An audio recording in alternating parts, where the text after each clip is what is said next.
Hello, ladies and gentlemen, and welcome to episode 33 of the Terror Talks. I'm your host, Jeremy, and on today's episode, we are talking all about Plantation Blood Haunted Attraction and giving you their 2021 haunt review. As you know, we've been doing several of these so far. We've done two other ones. We've done one for Mad World Haunted Attraction and Nightmare Dungeon Haunted Attraction, and we're going to be doing several more of these throughout the Halloween season this year for 2021, going to different haunts all across the southeast and maybe even further if we can make it that far. But this is our third official one. If you like what we do here, be sure to hit that like, comment, subscribe button. Check us out on all our social medias and all of our listening platforms. You know where they are. So we're just going to jump right in and talk about Plantation Blood's 2021 haunt review. On Saturday, September 18th, Plantation Blood Haunted Attraction opened their doors to their first unsuspecting victims for the 2021 haunt season with the theme Hallowed Grounds and the tagline Terror Has Awaken. This haunted attraction has been Augusta, Georgia's main haunted attraction for as long as we can remember. Ever since we began having a fascination in horror and haunted houses, we always heard about this location but were never brave enough to enter, having heard a lot of stories that would turn off even the bravest of people to this location. Last year we decided it would be our first experience visiting Plantation Blood Haunted Attraction, and we were pleasantly surprised. The entirety of the time we were there appeared to be no issues. We did not see any signs of anything that we had heard about in the past several years. Everything appeared to be a fun and scary haunted house, and that is what we were there for. After going through the attraction last year, we were very pleased on what we were able to report. It was definitely a much better experience than what we had believed we were in for, and this led us to believe that we would receive the same experience again this year. But would we? Would the things that amazed us last year appear this year? Would we be left in shock at the detail work of the team? Or would we leave feeling underwhelmed and feel like we were back at square one? There's only one way to find out. Time to break down Plantation Blood Haunted Attraction. So as many of you know, for this year's haunt reviews, we are breaking them down into 6 categories. If you've listened to our last 2 episodes, you will hear slightly different categories because we have gone through and we have actually tweaked the categories slightly. So a slight disclaimer, if you're listening to this one and you listen to the last 2, we have gone back in the descriptions of both of those episodes and reflected the new category and changed up that. Overall, the ratings still remain the same, but it was just a thing to note. So, the 6 categories are sets, costumes, makeup, and special effects. And what I mean by special effects is basically like bloody gashes and weird pus-looking things, anything that can be considered a special makeup effect. Then we have technical effects. That is our new category for this going forward. That can be anything from fog machines, strobe lights, lighting, anything that is going to have an effect on the overall experience, and it's technical. Then we have scares, pacing, and actors. Each category is rated on a scale of 1 to 5 screams, and then averaged out to give an overall rating. This new system is to ensure that we are not in any way biased in giving each attraction that we visit the same fair and equal treatment and rating that they deserve. With this new system in mind, let's break down each of our 6 categories for Plantation Blood Haunted Attractions 2021 Haunt. So we're going to start off with some just initial thoughts when you arrive there.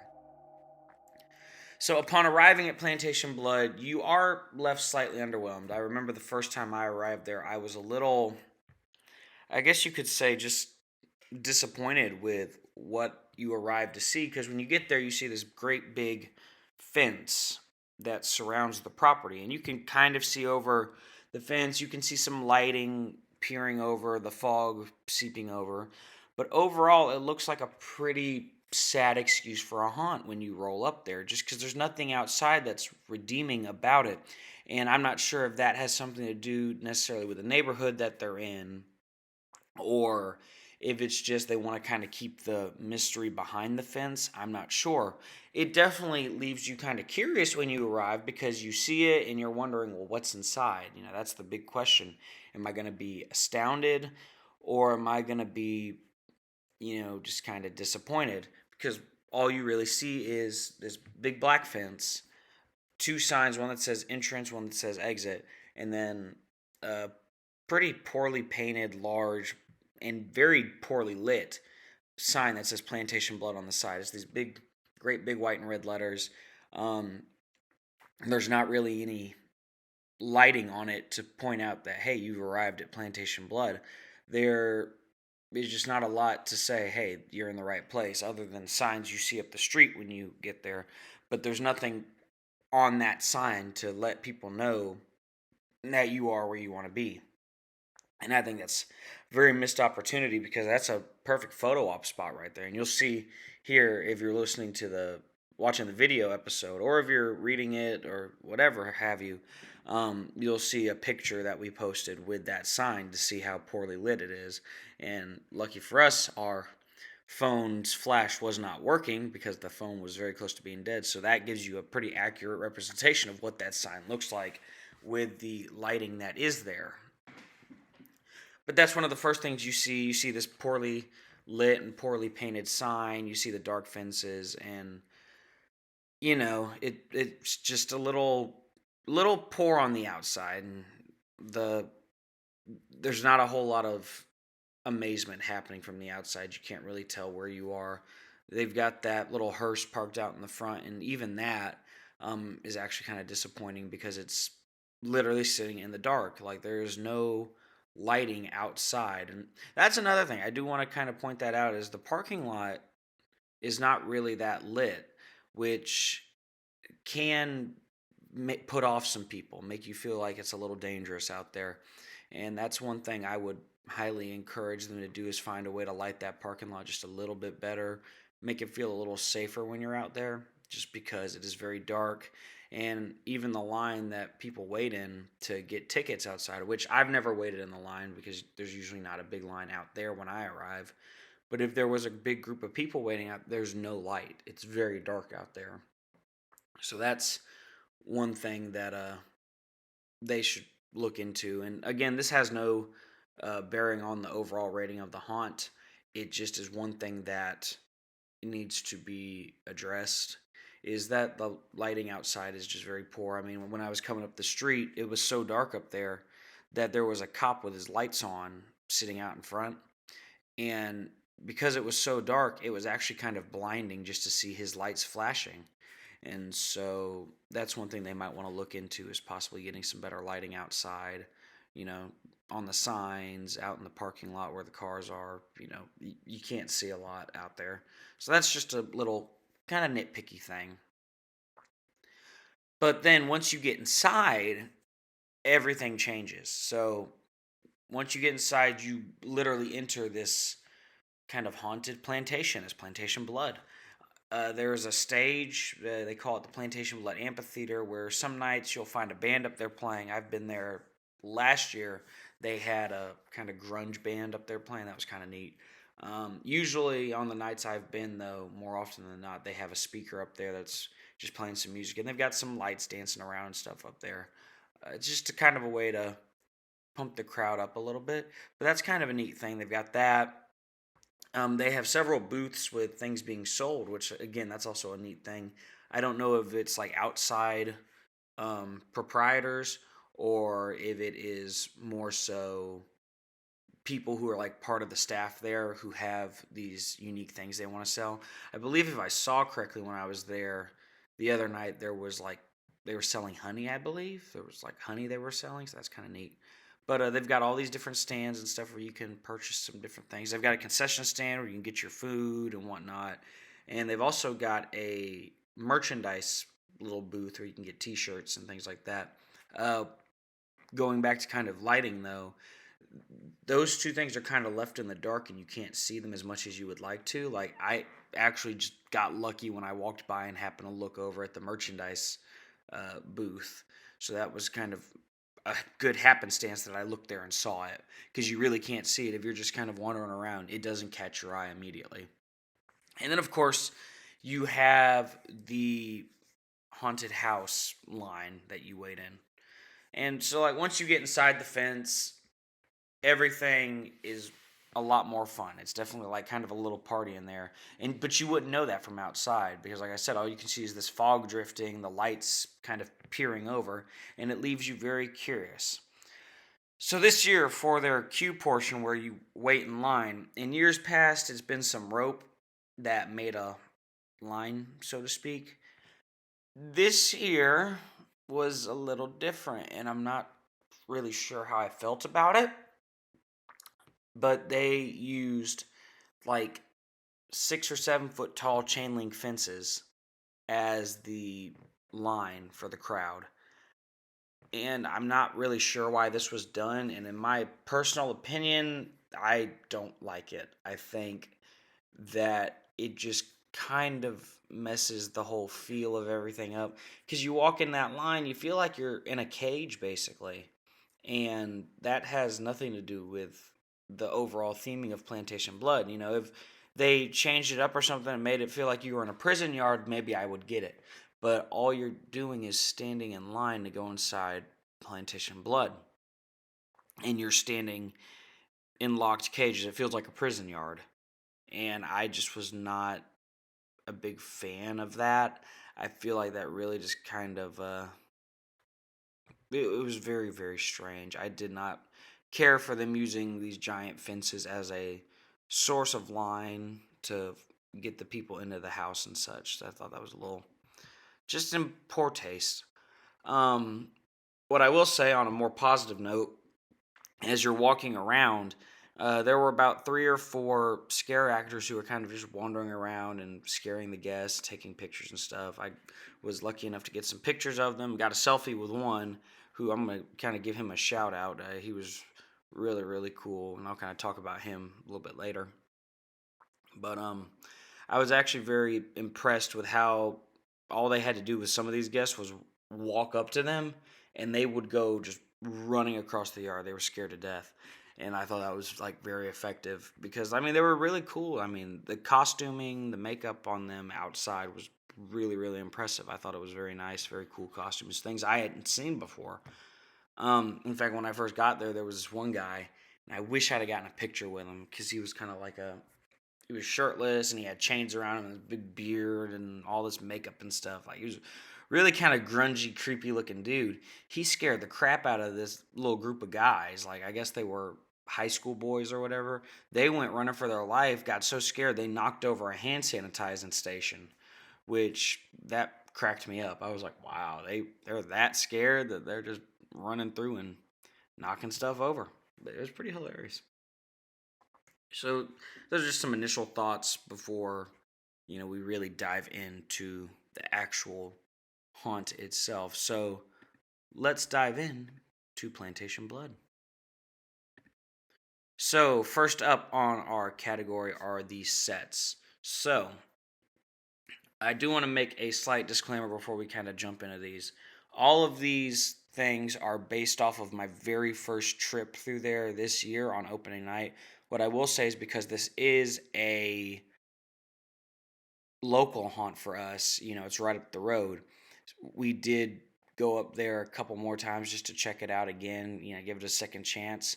And so we're going to mention our initial rating, and that's kind of be what we're going to run with, because I don't think it's changed too much.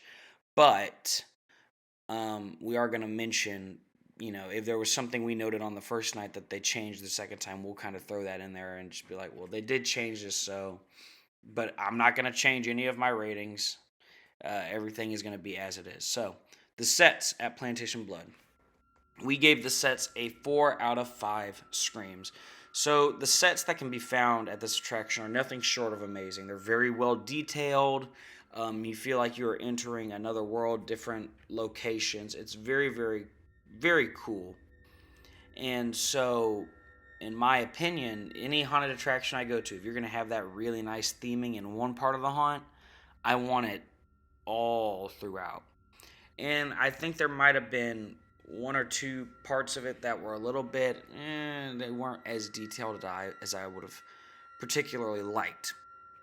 And one scene in particular that comes to mind is there's a church scene that you go into, and perhaps I just wasn't really paying attention, or maybe they added things after the fact. Because on the first trip, I didn't even know I was walking into a church. In fact, I thought I was walking into a theater of sorts, and I had no idea what I was walking into. All I saw was some like pews, and I thought they were using them as like a theater of sorts, and so I was very confused about the room. And I will say, after going through it a second time, I was able to kind of look around a little bit more and see some of the details in there and go, okay, now I see where they're going with this. But the only problem is you have to spend a lot of time in there to recognize this. And you have, like, I was lucky enough to go through by myself, so they weren't rushing me through, they were letting me take it all in. And because of that, I was able to really take it in and really have a closer look. And so, if you're going to do a haunted house, you want to catch your audience immediately with what you're walking into. So, if I'm walking into a church, I want to see these details that are going to point out that I'm in a church immediately, when I shouldn't have to look all around the room to find that, because more likely than not, you're not going to spend, you know, a long extended period of time in that room. You are going to be in there for, you know, 15, 20 seconds tops. And even that might be a little bit longer, because you're going in, you get the scare, you move on to the next scene. So anytime you do a scene and you're trying to convey that this is where you are, you want to make that as evident as possible for the groups that are coming through. Because if I have to stand around and look up at the ceiling to find out where I am, I get confused. And truthfully, it was the actor that came out who literally said, "Oh, he's performing an exorcism." So I was like, "Okay, so we're in a church." So, and that was on my first visit. He told me that. Once I went the second, third time, then obviously I knew, but it still was very, very, very blank. Not a whole lot to it, and the details that I really wanted were just kind of hidden away.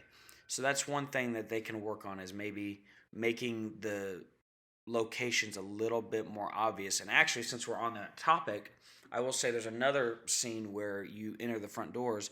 It looks like a hotel, and that's what I always thought it was the first time. In fact, it was very strange how you went into this hotel looking door, and there was an elevator right there, and all these doors that look like hotel rooms. And but then you go through a cage, and you've basically entered into an asylum.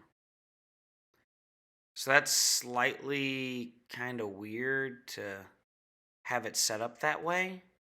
So I was a little confused.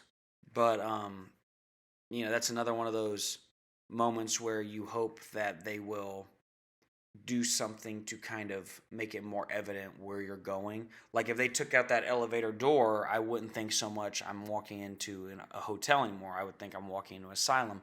Or even put a sign on the door when you get there, because they've got the room, they can do it, like, no problem. You put a sign on that door that says asylum, I'm going to know I'm going into an asylum. And luckily, on this last trip we took, there was an actress who came out and she said, "Welcome to the asylum." And that was when I went through by myself. And so thank God she said, "Welcome to the asylum," because then I knew. I went, "Oh, so I'm not in a hotel. I'm in an asylum." All the times I had done it before, I never really caught on to that. And then I was like, okay, so all of this is the asylum.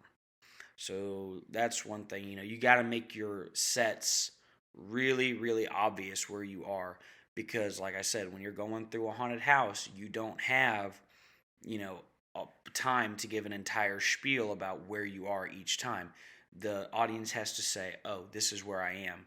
And if you don't have a clear and concise thing of where you are, it can be really, really confusing for your audience. And like I said, even just go as far as put a sign on the door that says the asylum. Hell, just paint one. You don't even have to go and buy one. You can literally paint a cardboard sign or something. Not cardboard, but a wooden plank, and write the word asylum, make it gray. There you go. You just created the asylum, or at least a sign that goes over the top of the door that says asylum. Something to indicate where you are going. So that is why the sets got a 4 out of 5, just because there was a couple places where it wasn't 100% clear where we were going. And I just feel like that is one thing that could be improved upon, is making it very, very obvious where you're going. And this didn't have anything to do with the rating, but what I also noticed was a lot of the scenes, if not every single one in my memory, was exactly the same as the year before. There was nothing different. They might have been switched around and put in a different order, but even that I think is a bit of a stretch to say. And so I would say in the future, they need to try and change some scenes up and really create something different. Because, yes, people like coming and going to the same haunt because that's what they're used to, but they want to see variety. They want to see something different. So sets, they got a 4 out of 5 screams. All right, costumes, makeup, and special effects. So we gave them a 3 out of 5 screams on this, and there were some pretty big reasons that we gave them this. So when we arrived, obviously the monsters on the Midway had some really great costumes. There was this big clown-looking guy. It almost reminded me of the clown from Zombieland, and that might have been exactly what they were going for. Like, that's what he reminded me of, and I was like, oh, beautiful. There was this creepy rabbit head guy with this big pair of scissors. I got a picture of him, and he actually was there the other night when I went again, and he was he was awesome. His costume was terrific. There was a little kid kind of running around in a clown costume. I'm assuming it was a child. He's running around in a clown costume, and like they had painted the mask to make the mask look like his face or something, and that was a really cool thing they did with it. So the costumes outside were really cool. And we thought, for the most part, we'd be getting a pretty similar effect inside. And we did. We did for the most part. There was one particular scene that really kind of left me a little disappointed when I got there. And again, we harken back to the exorcism scene that we talked about in the set portion. So when you walk into this church, there was this guy who came out, and I realized he was supposed to be a priest. All he was wearing was kind of like a white coat, white sheet. I don't even know how to describe it really. And thank God he told us he was performing an exorcism, because I wouldn't have known that he was supposed to be a priest. Because I was really just confused. I was baffled at the lack of costuming on this guy. And, for me, I know what a priest is supposed to wear. All it would have taken was that white thing he was wearing and thrown not a stole, but the little colored thing that the priests wear. All they had to do was throw a purple one of those on there, and I would have known. He's a priest. It makes sense. Didn't have that. I will say, when I went through the other night, they did fix that issue, and so he did have that on, and I was very excited to see that. As well as the next thing that I'm going to mention, there was a person who was being exorcised, the demon, if you will. And when we got to her room, she was wearing like this ram mask, and that's, for those of you who don't know, it's a symbol of the devil. The mask was not convincing. In fact, I personally felt like it took away from the whole thing of it.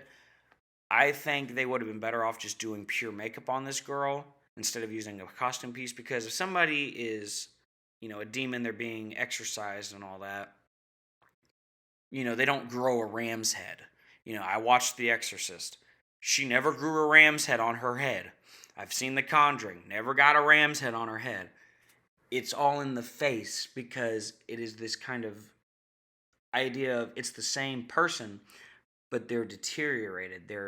It's somebody else putting on the face of this person. So that's why you see movies like The Exorcist and The Conjuring, and you see that person's face, but then they get cracks in it, and then they get the green eyes and the pale skin. That's what you want for an exorcism scene. You don't want a ram's head on that. And so again, what I will say is, when I went the other night, they had changed this, and I was very, very happy about this. So that is the big reason that I had to give this part of the rating at 3 out of 5 was for that purpose. Now, on the makeup side of things, the makeup was pretty decent. Makeup was pretty good. A lot of the actors, they had the white face makeup and the black streaks and whatnot. Uh, it was different for everybody. Obviously everyone's a little bit different, but the makeup was good. And in some places it was better than others. And that's all you can really ask for. And yeah, so makeup was good. But overall, they got a 3 out of 5 screams. I feel like, I'm pretty justified in that rating on that for those particular scenes. Because again, these ratings are based off of my first time going through. And so because of that, that's why I have to rate it 3 out of 5. If I based it, like if my first time had been going the other day, I'd probably give it a 4 out of 5, maybe a 5 out of 5. But purely based off of what I experienced, it got 3 out of 5. But I will say, if anyone from Plantation Blood is listening, good job on making the changes. I don't know if someone else had told you about these changes that needed to happen, but it definitely it made up for it. It was good. It was not bad. So now we have technical effects. So this is the new category, sort of. And I was very impressed with the technical effects, to be honest. And for technical effects, I gave them a 5 out of 5 screams. That's something I rarely do. Like, they have to be really good. And so 5 out of 5 screams for technical effects. So many people know that technology is becoming very, very prevalent in haunted attractions. I don't care which ones you go to, you are going to find some use of technology, whether it be through stage lights, strobe lights, fog effects, fire effects, water, you name it, it's there. And Plantation Blood uses these technical effects in some really, really great ways to not only elicit scares, but also create a beautiful ambiance as you're going through there. A very creepy ambiance, I might add. There's several places throughout the haunt where they did some very, very impressive things.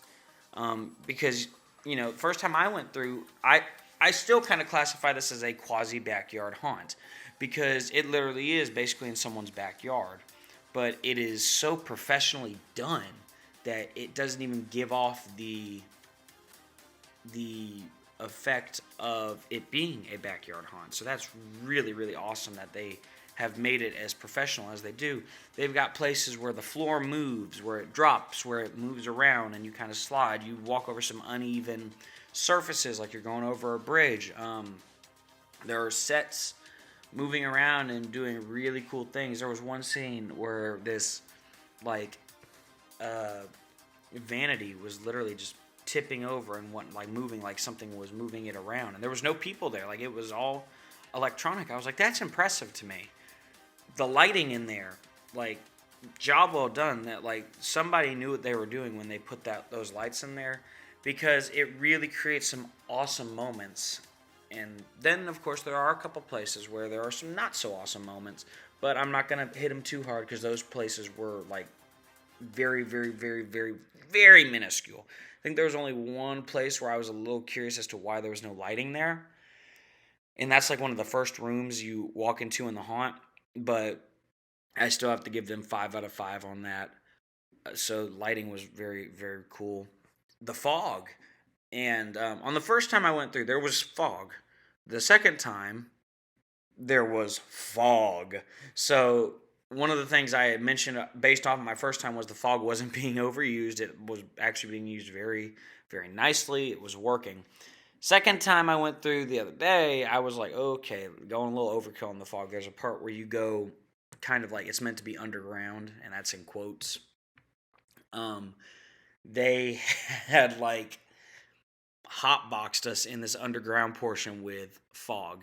And, I'm not going to hit them too hard because I don't think they do that all the time. But there was definitely a lot of fog you could not see in front of you for a minute. It definitely took me back to the days of Mad World where I walked through that room and I couldn't see anything. The only difference was there was no strobe light going off. And if you looked up, there was a lantern to kind of help you see where you were going. So that kind of worked. But they did a good job with the fog effects, and it worked. And another really cool thing this house used was water. They used live running water in this haunt, which was awesome to me. And I don't know if this was something that they've always done, or like I'm not really sure, because when I went the other night it wasn't doing this, but when you went outside at one portion of the haunt, like there was water just continuously raining from above, and so it felt like you were in a swamp and it was raining. And I thought, that is cool. That's an awesome effect. They like, because it's actual water. And I actually looked up and was like, is it raining? But no, it was just falling from above.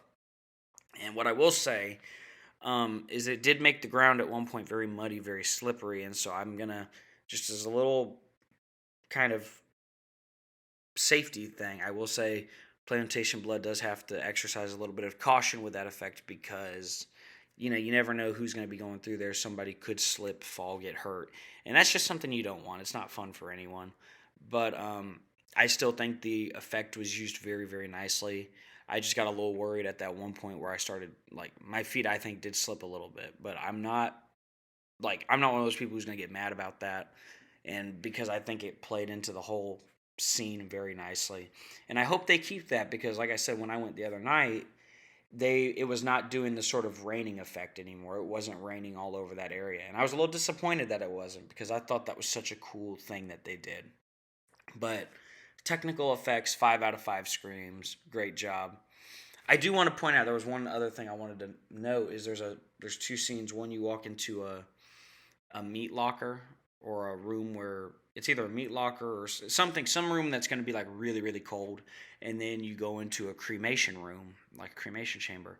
And they actually went as far as to make the meat locker cold, and the cremation chamber is very hot. And I thought, that's cool. That is attention to detail right there, like no other. So good on them. In fact, if they could make that creation chamber even hotter, and if they could make that meat locker even colder, that would be even like cooler to do that, because I feel like your brain would kind of be confused a little bit and go, whoa, okay, did that really just happen? So that'd be a really cool thing. So 5 out of 5 screams to Plantation Blood for their technical effects. All right, guys, we're going to take a short break, and we'll be right back to rate the rest of Plantation Blood Haunted Attractions 2021 haunts, and then we're going to tell you guys how you can buy tickets to go visit them this year. All right, guys, we'll be back shortly. Hey there, Terror Talk fans. Are you looking for a new way to let your voice be heard? If so, check out our friends at Anchor. Anchor is a one-stop shop for creating your very own podcast. They offer editing tools to create your podcast, which include your audio, listener audio, unique transitions, and custom advertisements. In addition, they'll also help you distribute your podcast to other listener sources, such as Spotify, Apple Podcasts, and many others. With this unique app, you also have the chance to get paid for your podcast by simply placing ads for various sponsors in your videos. Best part of it all? It is 100% free. Anchor does all the work for you and makes podcasting as simple as turning on a light. Download the free Anchor app or go to anchor.fm to get started. That's ANCHOR.FM. Whether you're new to podcasting, doing it as a hobby, or hosting a professional show, Anchor is the place for you.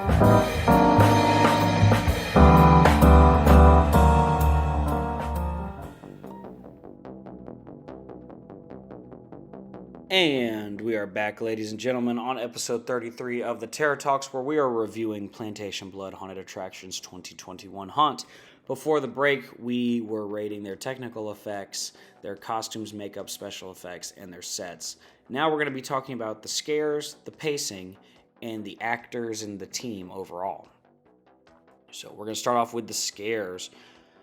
So the scares at Plantation Blood are down the middle for me, sort of, and I think it all depends on who's working and what kind of experience you're going to get. And this can be said for any haunted house, in my personal opinion.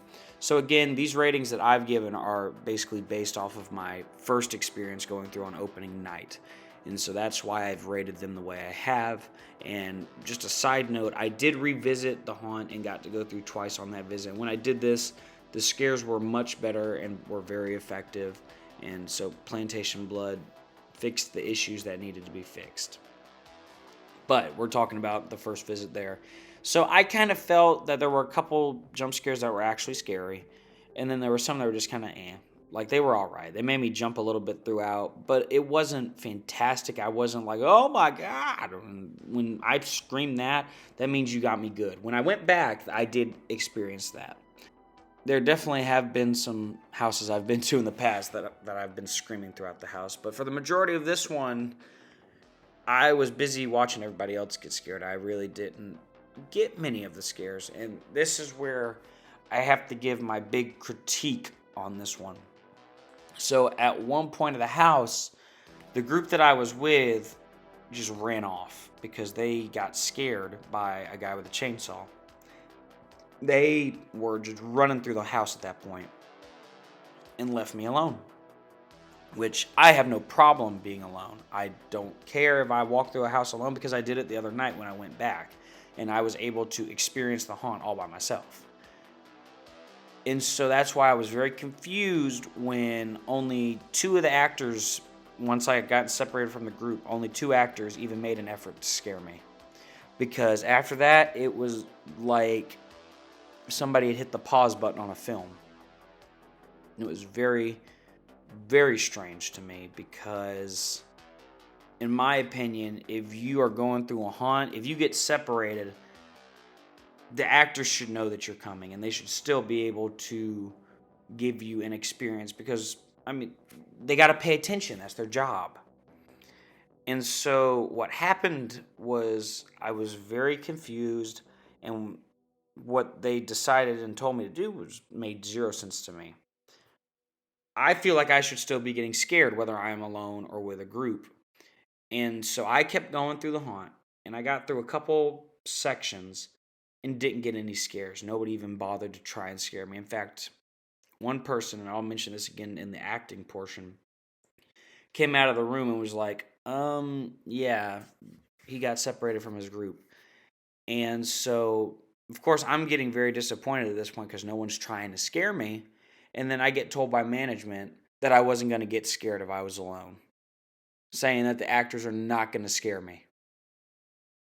And so I was left a little disappointed by that. And that's why I left it about a 3 out of 5 screams, because I just feel like I should have been allowed the same treatment as everybody else. And I probably would have gotten really scared if I'd have kept going, if they'd have actually made an effort. But they didn't. They made no effort. They kind of gave up on me. And so I feel like that was not done in the right way. And there were a couple jump scares that were done the right way, but then there were a couple that weren't really done in the right way either. And like I said, everybody is different in terms of scares, so I mean, you kind of have to rate the scares on your own. But for me personally, I get scared at pretty much everything. It's pretty easy to scare me if you do it right. And this one just didn't do it for me. And so because of some lack of scares, that made it a 4 out of 5. But then because of that issue with being told that I'm not going to get any scares if I go through alone, I dropped to 3 out of 5 because that's something that I think needs to be fixed. I should be able to go through alone and hit every scare with or without the group. If I get separated, there's no excuse in my opinion. So, but like I said, I did go again, and I was able to go through twice, and I was able to receive all the scares I wanted. I actually did get scared several times. There were a couple that didn't scare me because I knew that they were coming, but they did fix the issues with the scares. So up next we have pacing. So pacing, I've got to give it a 3 out of 5 screams as well. So the pacing of Plantation Blood is actually pretty good, but it is not without its flaws. So while they are very good about making sure each group is going to get their own individual experience, this can lead to some pretty excruciating wait times at various points. So I went through on opening night, Saturday night. Line was packed. It was full of people. And I waited in line for about 2 hours, roughly, maybe give or take a little, because they were making sure no two groups went through at the same time and would bump into each other. I went through last year, same amount of people were there, same experience, never bumped into the group in front of me. I don't think I waited 2 hours to get in there. So I'm not really sure what the issue was. If it was pacing, and I don't know. But it definitely left me kind of pissed off a little bit that we were waiting that long to get in. Because once you get in the haunt, things are moving. You're constantly moving, and it's moving quick. And so I think there's just some things that could be changed. One of the things is in the first room, and this was actually different for me the first night I was there.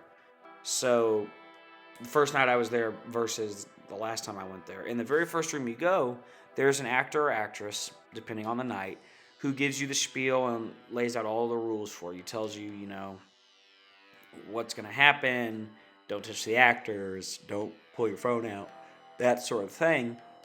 And then they kind of make an excuse to get a cheap scare in that room by having somebody appear on a screen and make a loud noise. I feel like that's a big waste of time because you've got to time that out then so that, one, you don't get caught up with the next group in front of you, but then also so that you can still give that full thing. You got to time out that whole little beginning spiel. I personally feel they could cut out that first room, at least for doing that, and put something else in there, something else to invite you into the haunt. Because by having that room and doing it that way, it just kind of, it's a cheap scare, and it takes up a lot of time, and it wastes a portion of the time you're there and makes you wait for 2 hours to get in the haunt. And I don't get that. And I felt the same way last year. I don't think I really talked about it as much last year because everything went so quick. But last year they had a thing on a TV screen that kind of gave you the whole spiel. And they still got the cheap jump scare, but seemed to be moving a lot faster last year. So I don't know why things are moving so slowly this year because, again, when I went the other night, I won't say that it moved a lot faster, but I will say they didn't waste the cheap scare on my group that I was with, and they didn't waste the cheap scare on me when I was alone either. They kind of pushed us right through. It was done and over with. So I don't know why that cheap jump scare is there. I just don't think there's a reason for it. And depending on who you're with, you can really spend a lot of time in that front room getting the spiel because for my first experience I went through, I was stuck with this group of annoyingly obnoxious teenagers who would not shut up and let the young woman give us the spiel. And she had to tell them to be quiet several times, like we were sitting in a classroom or something. And eventually got to the point where I had to tell them to be quiet. And because of issues like this, you can really run into issues of standing there for a while. So if there was a better way to give the spiel to where you didn't basically have to waste time in that room, I feel like that would be a very good way to do it. I feel like the instructions can be given to you before you even go into that house. Because that's how they did it last year. We were given the instructions before we even went in. And so I feel like that's fine. I have no problem with getting them before I go in. That's how I expect it. Once I'm through those doors, I expect the experience to begin. I don't expect to be giving instructions once I get in there. So that really makes your wait time last longer and makes the pacing kind of get off. And then I timed the haunt, and it came out to about 13 minutes. So that was actually a pretty good sort of run through. I feel like we got a pretty good haunt. I think I would have liked it to be a little bit longer, but it is what it is. And with going through the first time with the big group that I was stuck with that ditched me, and I had to kind of go back and wait for another group, it took about 20 minutes. So I was basically waiting 7 more minutes for a group to show up and, go through with me. So, yeah, that shows you how much time they are taking between groups. And that can be a serious problem when you have pretty much only 2 groups going through at a time, and it is groups of, say, 9 or 10. At that rate, you're only putting 20 people through a house at a given time. Can't turn a lot of people around that way. I feel like it should be at least every maybe 3 or 4 rooms that you let the next group in, because you can, and if it's constantly moving, you don't have to worry about anything, people running into each other. That's kind of the actor's job, is to pace you and keep you going at all times. And that's why these groups should also have walkie-talkies. So that way, if for just say for some reason you do have an issue like what I had, where the group kind of abandoned me and we had this issue, they can all get on that walkie and say, hey, this is what we have to do. So for that reason, pacing did get a 3 out of 5 screams.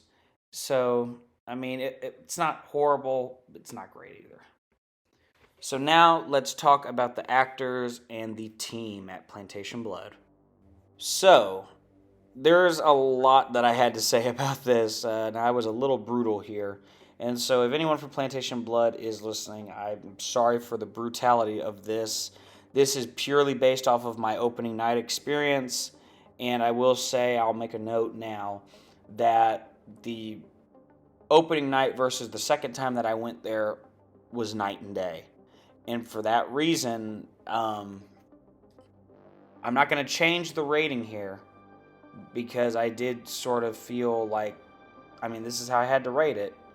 But I will say it did improve on that next night that I went there. So kind of take that with what you will. So the actors that make a haunt come together are one of the most vital pieces of the puzzle for a haunted attraction. And if they're not at the top of their game at all times, then the haunt will not be at the top of its game. People will not be getting scared. People will not be having a good time. So this is one of those things that can be said for Plantation Blood at different times and depending on the night. So throughout the haunt, all the actors were committed through and through. I thought they were top of their game. Nobody broke character. There's only one who broke character, and that was when I got stranded from the group and was moving to a section of the haunt. She kind of popped out and said that we lost a group, and like the voice was gone. And I'm guessing it could be because there were 2 managers walking up behind me, and that's why she said it. But I was still in that moment a paying customer. And if you're going to change, your voice, you should have waited till I was gone on ahead. And this is where I get little irritated, and this is where I really start to rant a little bit. In the event that a group runs off, you have to make sure that there is a contingency plan for this type of issue. Like I said, I was going through with a group of about 9 or 10, and they ran off and just disappeared. I had to go through by myself. And I feel like in that moment, because you cannot sit here and tell me with a straight face, I don't care who you are, I don't care how many years you've worked in the haunt industry, you cannot tell me with a straight face that all of the actors in this haunt do not have some way of communicating with each other. And you cannot tell me that one of those actors did not see that I was alone at that point. Because I'm not wearing a Plantation Blood t-shirt, so obviously I'm not a manager. Obviously I am a paying customer. And for that reason, if you see a paying customer is walking around by himself through the rest of this haunt, I don't care who you are. You need to deliver the scares 110% all the time. If you are in the house, if you are working in the house, you need to be at the top of your game. I do not care who you are. I do not care if you're not being paid to do it, because you volunteered. You made the choice to be there. That being said, I do have so much respect for those who do volunteer to do it, but you need to deliver the scares as if you were going home with a fat paycheck at the end of the time. Because if you don't, you are, in my eyes, screwing me out of my money. And in my opinion, that is a big problem, especially when I get separated from my group and only 2 actors can even bother to interact with me at all. That is a huge problem, in my opinion. There needs to be a contingency for when that happens. Any haunted house should have some sort of plan set in place for any situation, whether it be somebody got separated or somebody got hurt. You have to have a way to carry out those situations. In my situation, every scene should have had a walkie talkie of sorts, some way of communicating with each other, so that they could say, hey, this guy's going through by himself now. He lost his group. Y'all need to be at the top of your game now and keep the scares coming. But did I get that? No. I had to go back to a certain portion of the house to wait for another group to show up. So I had to stand there looking like an idiot for 7 minutes, waiting for another group so that I could finish my walkthrough of the house. I should not have to do that. I shouldn't have to put the scares on hold. That's not how a haunted house works. Once the scares start, they should keep coming. I don't care what excuses there are. They should keep coming at all times. So that is one thing, and I am not going to change my stance on this. There needs to be a type of operational contingency within the cast and crew of Plantation Blood that if something like that were to happen again, they need to be ready to carry out the rest of the show. You cannot put it on hold. If you are on stage, you cannot put the show on hold because an actor didn't show up on the stage. You find a way to improv your way out and keep it going. Same thing with a haunted house. If I come through there, you need to find a way to continue the scares. You all have holes that you can see that somebody is coming. There are cameras. There are all sorts of things to say, hey, there's still someone in here. We got to still get him.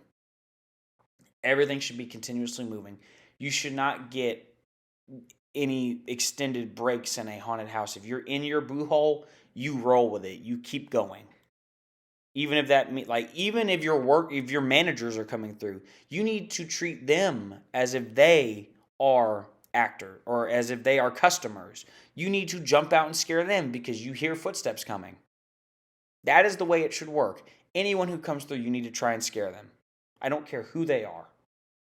Maybe this goes against what you're being told by management, but in my opinion, in Plantation Blood management, if you are listening, that is what needs to happen. Any person who comes through that haunt needs to be treated as a customer. Because otherwise, the actors fall off, they're not at the top of their game, and they basically do a very poor job. Which brings me to another point about being on the top of their game. There were several moments in the house, and I was able to talk to a friend of mine who used to work at Plantation Blood, and she kind of gave me some insight on how certain parts work. There is a scene where one person operates 3 different effects, and he missed the cue on one of the effects in that scene. He got one effect, he got the second effect, but then the third one, it was just like he just said, screw it, I'm not going to do it. Because I didn't even see an effort made to do anything with it. And that scene was there's a snakehead that's supposed to come out and interact with me. And here's where things got messed up. There was an actress earlier in the house, top of her game. She told me that, hey, you're going to meet my pet snake later. And I never met the pet snake. I saw him sitting there dead and lifeless. So, in my opinion, that means that actor was slacking on his job and not paying attention and just said, you know what, we don't need that effect. We're not going to do that. If I pay money, I want every scare that can be delivered. So if you are in charge of doing 3 scares, by golly, you need to do 3 scares. Because I will say, this is one problem I had on my second trip there, was I still didn't get the snake. It did not happen. I got the 2 scares before it, but I did not get that snake.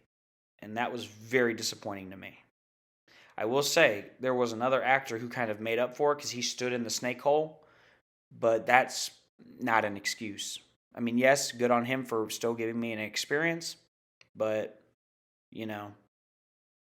I want a full experience. If I'm going to spend my money, I want a full experience. So this is another sort of, I guess you could say, temporary sort of thing that I'm going to point out, because this was not the case on my last trip there. The first night that I went, opening night, like I said, it was packed in there. And I felt like I was getting a lot of just sort of attitude from the workers in there. Like, they didn't seem like they really wanted to be there. In fact, when I mentioned, like, okay, guys, it's almost done, you said you get to go home soon. And they're like, yeah, well, some of us have to be up early the next morning. And they just had this I don't care sort of expression. I'm like, really?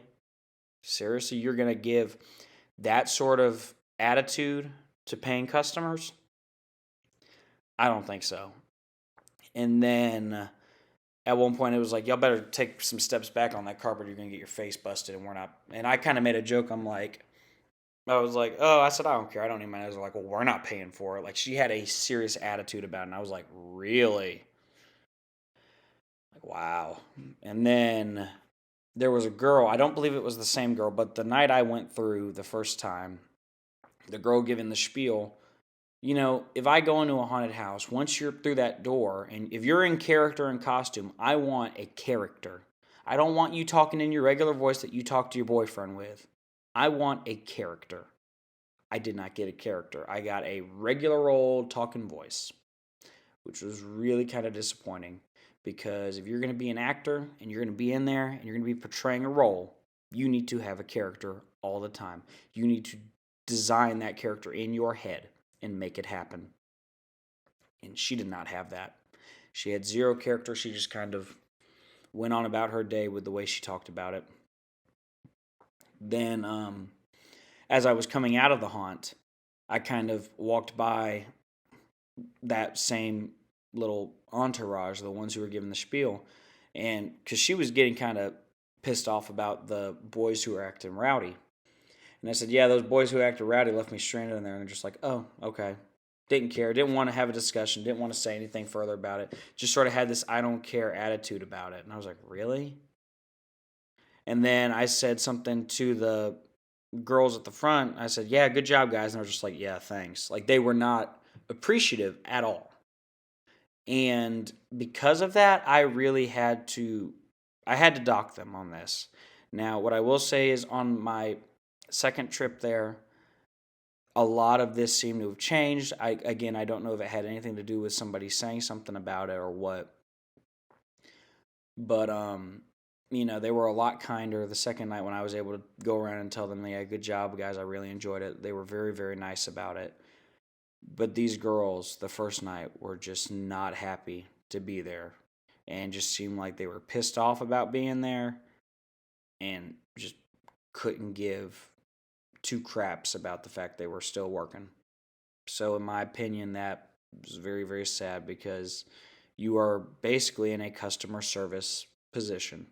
And if you're in a customer service position, you need to be top of your game, customer service with a smile.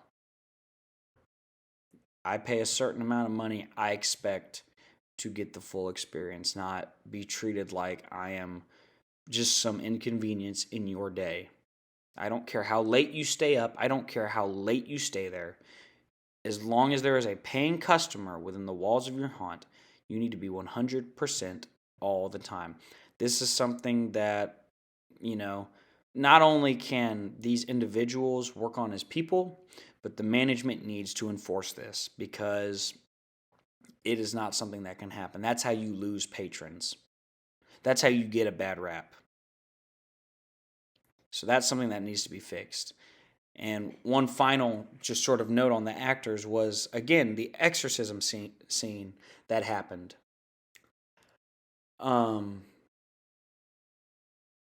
At the exorcism scene, the actor came out and just kind of regurgitated some lines, and that was it. Did not have any character to him. The second time that I went through, that was fixed. He seemed to have character. But that's something that you cannot go through and not have a character in a haunt. If you're in a haunted house, you need to have a full-on character. So, all in all, at least in terms based off of my first night, I gave the actors and the team a 2 out of 5. which is not good. And, I hated that I had to do that, but I had to do it based off of my experience. What I will say is if I base this off of my second experience that I went through, it probably would have changed drastically. But in terms of initial response, I had to give them a 2 out of 5. So, let's review, shall we? Sets, we got 4 out of 5.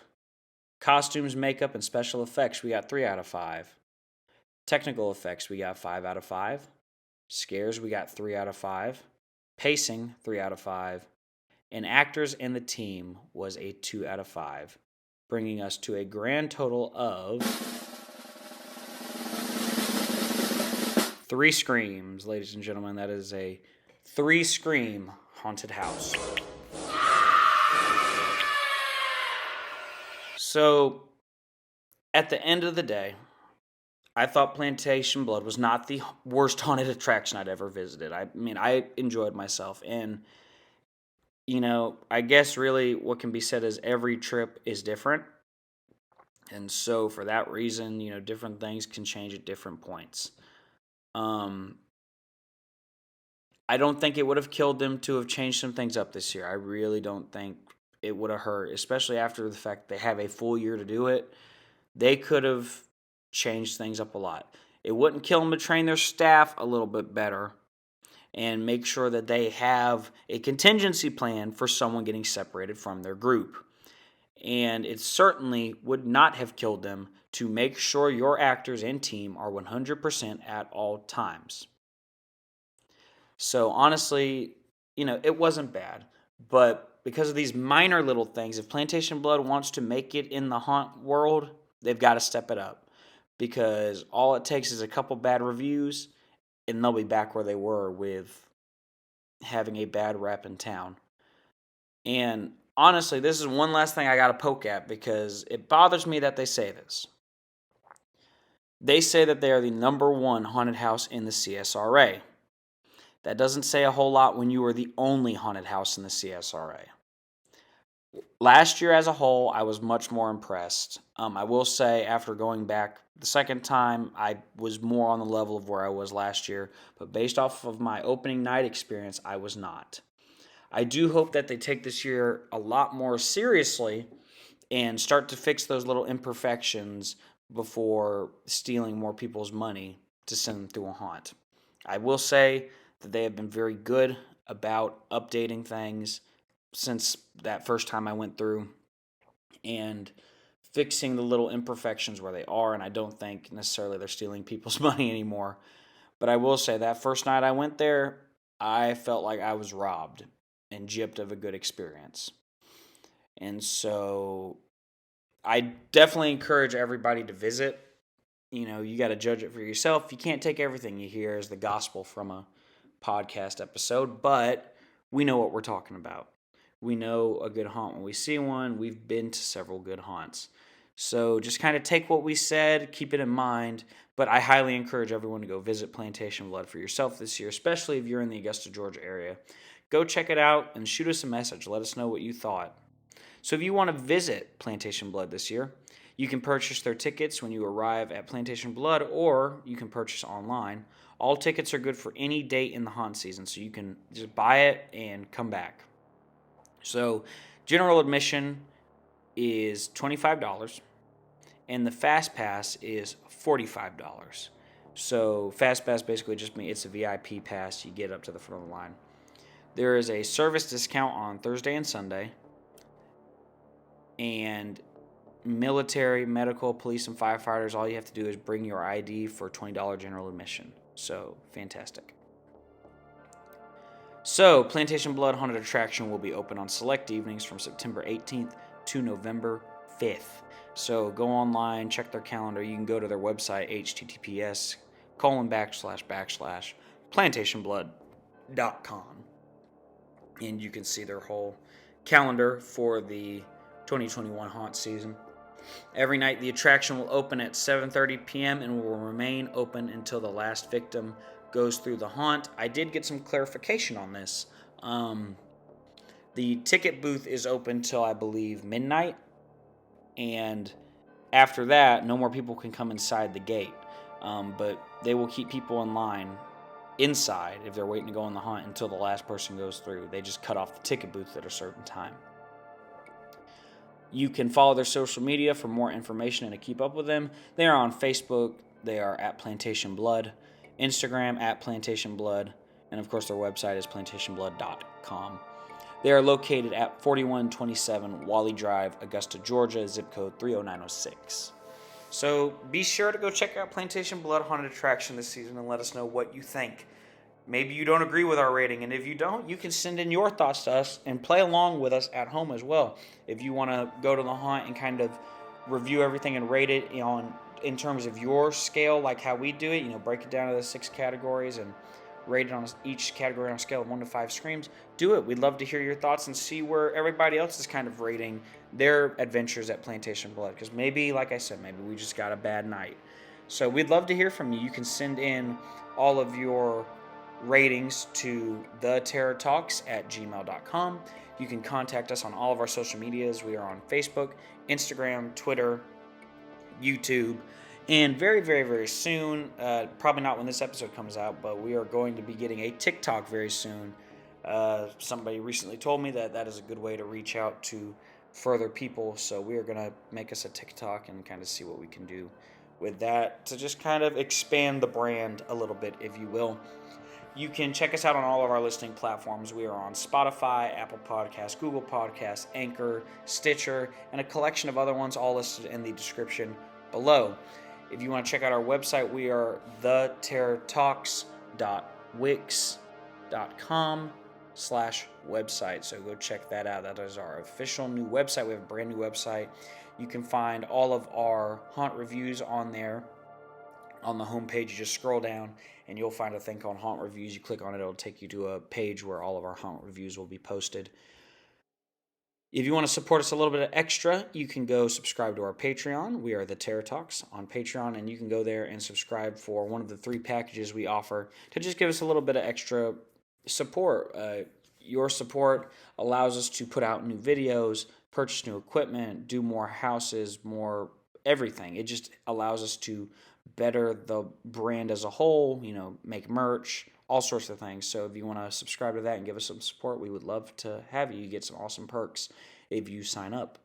But that is going to do it for us today here on episode 33 of the Terror Talks. We want to thank you guys so much for being such loyal listeners and tuning in with us on each and every episode. We could not do the show without you, because you are what makes the show what it is. So thank you guys so much for being with us, spending some time with us. I hope you enjoyed it. And again, I hope you will play along at home and reach out to us and let us know what you thought about Plantation Blood Haunted Attraction. Be sure to go check them out this year for their Haunt 2021 season. You want to check them out before they're done. So, that's going to do it for us today on episode 33. And until next time, be safe out there. Don't text and drive. And be excellent to each other. We'll see you in the fog.